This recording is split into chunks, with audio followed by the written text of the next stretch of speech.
Hello and welcome to Storm Swords Round 2 between mCon Esports and Tonka Truck Crew. This is game 2 of the best of 2 between these two teams. So game 1, mCon did take it. We're going to have them here. The blue team again on the left. Philibert this time is going to be playing the Thrall here. Zegzi on that ETC. Solid S&D.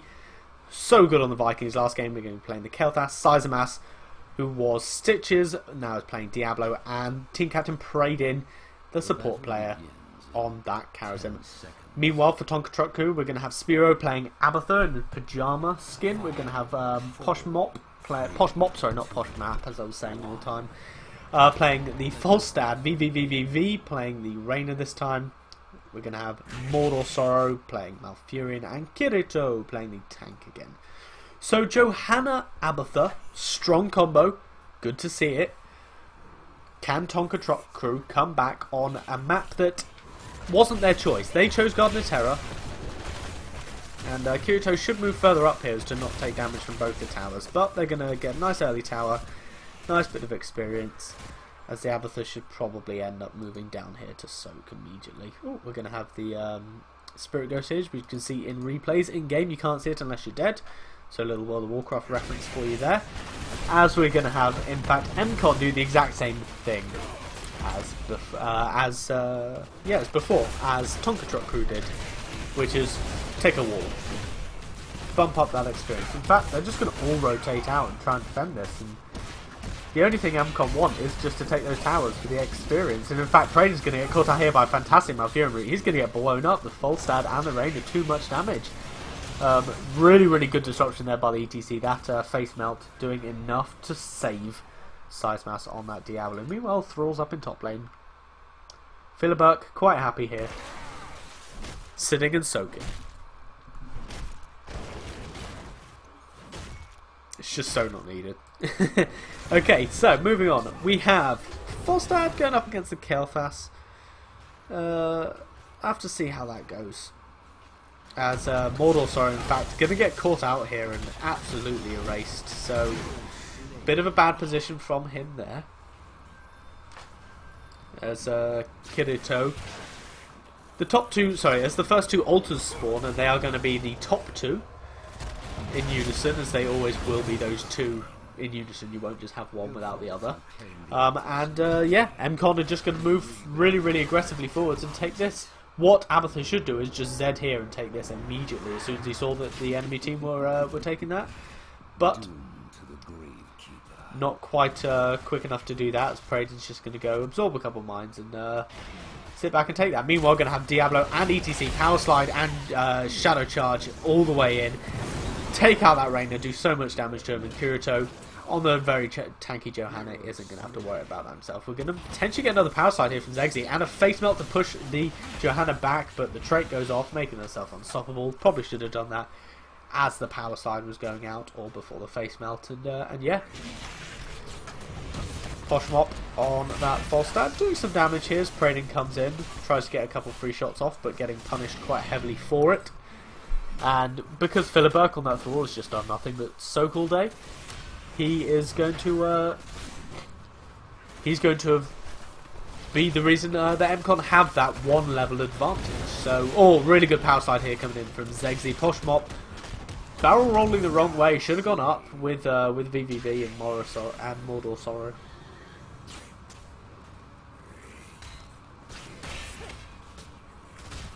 Yeah, potentially could have kept live. Spiro playing very safely here. He could just go and, sit down bottom, get some soak going. Sit in the bushes here, spawn Locust where he needs to, but he's just going to be constantly in that mid lane. Not too sure I agree with his choice here. As we're going to have a Frosted fly in. And all five really, with Abatha on Kirito, members of Tonka Truck Crew pushing in this middle lane.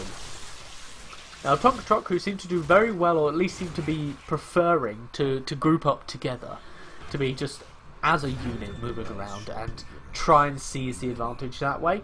But mCon, very experienced team, they know what they're doing, they're splitting up, and they have good map awareness, so they're not getting caught out by these ganks, by these rotations out here by Tonka Truck Crew.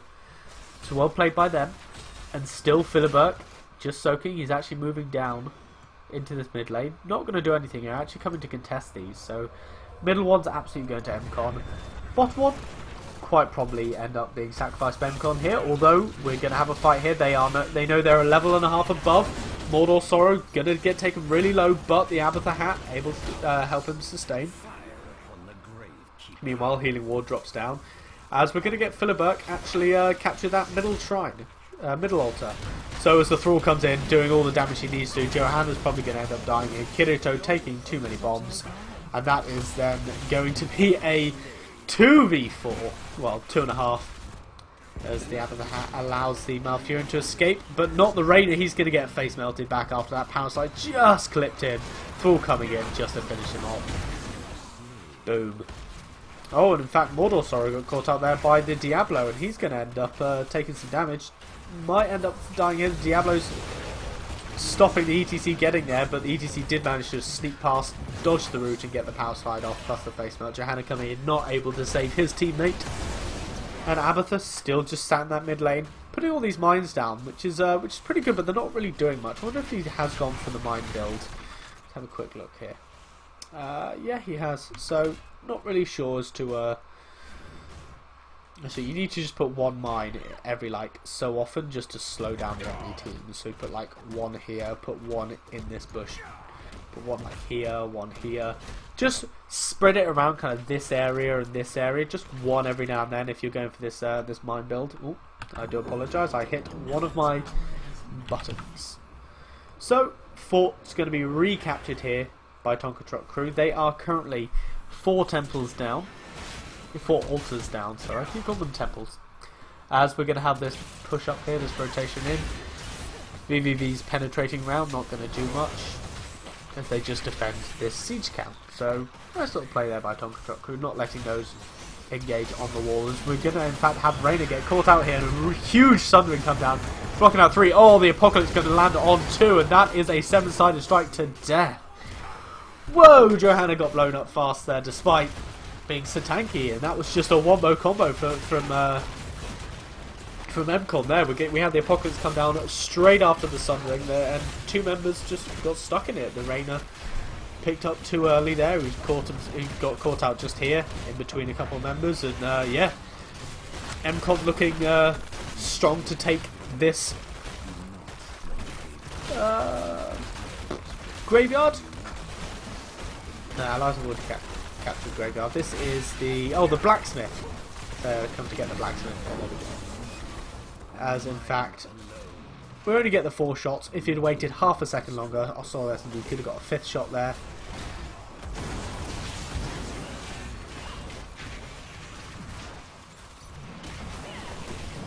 But mCon still continued to siege this up. We're going to get a mosh pit. Was on 2, but the Rainer died, I'd say, before it started.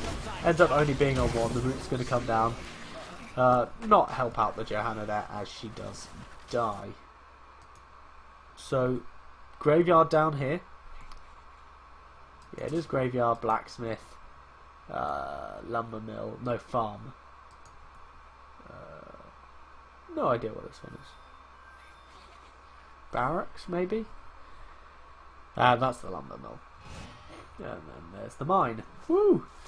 Okay, so a little bit of flavour there for the map. It's very Alterac Valley-esque.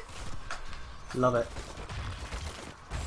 Not on Alterac Valley, Arathi Basin. What am I talking about? I've not played World of Warcraft in way too long, as we're going to have the defence coming out here, and in fact mCon going for the graveyard again. So blacksmith retaken by Tonka Truck Crew. mCon going to take that graveyard. Keeps it at 5-3, as the next altars will be spawning relatively shortly. Boss still up, nobody's even attempted to take that. We'll probably look for mCon to try and take that in the future. And in fact, we're going to have Malfurion die where did Malfurion die? I'll probably here in the middle. To this 5-man squad who are taking the blacksmith.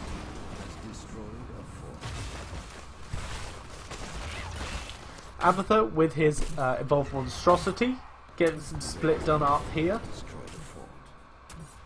As this next altar spawns, it's only going to be 1, so this is kind of okay for Tonka Truck Crew, because it means they can just commit to this one and not have to worry about it. In fact, ETC is in the top lane dealing with that Abathur split push, so they are 4v4, well 4.5 v4 for a time. But as soon as the Malfurion comes back in, going to reach there at the same time the ETC does, so ends up being pretty good for them. For mCon, like really good timing there, good awareness that the fact that Malfurion was in. In fact, we're going to have the Apocalypse come down, landing in on 3 here. Kirito, the only one not to get caught out there, the Johanna. Everyone drops really low, Sundering dropping down, Reyna able to survive just about with that penetrating round. The Malfurion's going to end up getting overpowered, as is the Johanna. Reyna had survived, could have got out, but no, the power slide from Zexy catching him out as he came in to try and potentially help his team. Graveyard again going to be taken by mouse control. Abathur's moved his spot over here. It's not necessarily the best map for Abathur Towers of Doom. And yeah, it leaves it 6-2, as this altar hasn't been taken yet. Solid S&B going to take that. Going to bring it down to 12 shots left. We may even see this the boss be taken, which I wouldn't be surprised about at all.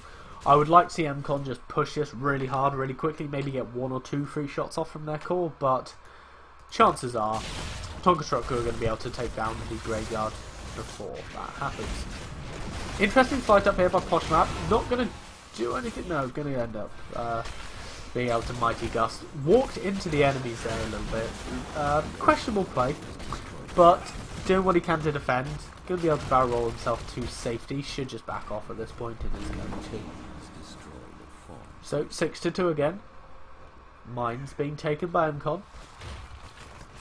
And that's back down to 5-3. So good kind of map moving there. And Spiro might actually get caught out here as the Abathur. We're going to have the Apocalypse come down on him. And oh, this looks like a pretty decent fight for Tonka Truck Crew. Really good Malfurion roots landing on Prade in here. But we're going to get a 4-man mosh pit. Oh my god, mCon. Zexy on that ETC, the plays. Jeez. So good. That is the dream right there. Could have been a 5-man, but it doesn't matter because Abathur was the 5th. So 4-man mosh pit, 100% every time. That was so beautiful. Ugh. And yeah, gonna be all 6 keeps going the way of mCon, and this is gonna be that steady stream of shots from the core to bombard. There it is. Let's see if I can spot this one coming. There. Haha, I'm gonna spot this one. I have opened a tunnel near our core that leads to the battleground center. Didn't see that one. Okay, well, the next shrine spawned down the bottom here, and that's going to be all the shots needed to win. As GG. Mothers would be proud was a wicked mosh pit. Really nice manner between the two. Tonka Truck Crew getting absolutely crushed, but enjoying the time as they do, which is exactly what I want to see. Having a ball. So very well played by them, very well played by them, but they're not able to overcome mCon, who are quite probable favourites in this group, if not this league. So, well played, good fight.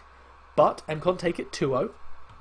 And, yeah, that gives them yet another victory under their belt for this group stage. Put them quite firmly at the top spot. So, thanks for watching, everyone.